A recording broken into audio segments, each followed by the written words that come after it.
Hey everyone, welcome back to another video from Gameplay Classic. In this video, I'm going to show you how to download and install Ludo King application on your iOS device.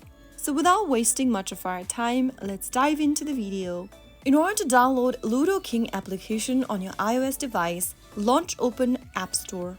Also make sure that your device is connected to a stable internet. Now go to the search box at the top and type in Ludo King. In the search result, look for the Ludo King app and then tap on the little cloud icon to download the app on your device. If you don't see the cloud icon, you might be able to see the Get button. Simply tap on it to start downloading the application on your device.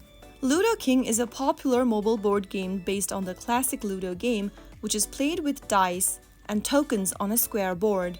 The app is available on iOS, Android, and PC, and it has become one of the most popular mobile games for people who enjoy family-friendly and competitive games. After waiting for a couple of minutes, the app will be installed on your device. Simply tap on the Open button to launch open the app, and there you have installed Ludo King on your iOS device.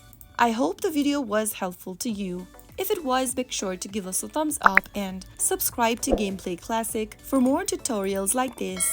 I will be back again in the next episode. Thank you for watching.